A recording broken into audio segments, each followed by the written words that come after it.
Azərbaycan Avtomobil Yolları Dövlət Agentliyində yoxlamalar aparılır. Lentaz Qaynar Info istinadən yazır ki, yoxlamalar ötən ilin dekabrından başlanıb və Saleh Məmmədovun Azərbaycan Avtomobil Yolları Dövlət Agentliyinin idarə heyətinin sədri olduğu dövrə əhatə edir.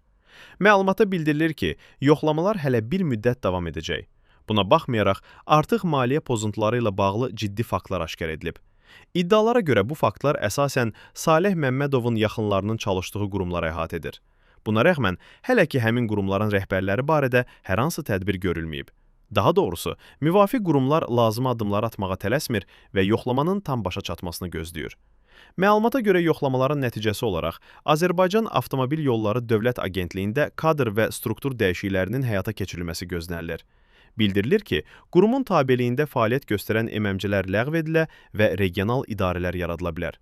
Saleh Məmmədov Azərbaycan Avtomobil Yolları Dövlət Agentliyinin idarə heyətinin sədri vəzifəsinə 2017-ci ildə təyinat alıb.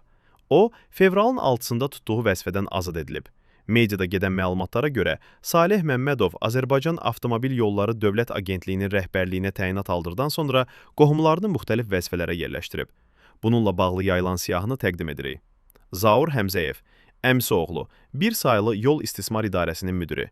Araz Bəndəliyev, xalası oğlu, 10 sayılı xüsusi təyinatlı Yol İstismar İdarəsinin rəhbəri. Toğrul Həmzəli, qardaş oğlu, 9 sayılı Yol İstismar İdarəsinin baş mühasibi. Təxminə Həmzəyeva, bacısı, Azərbaycan Avtomobil Yolları Dövlət Agentliyinin Əməyin Təşkili Şöbəsinin müdiri. Mətanət Həmzəyeva, bacısı, Azər Yol Elmi Təhqiqat Layihə İnstitutunun baş mühasibi. Dilavər Həmzəyev, yeznəsi, bir sayılı Yaşıllaşdırma İdarəsinin müdiri müavini. Ustubat Niftəliyev, yeznəsi, 3 sayılı Yaşıllaşdırma İdarəsinin rəisi.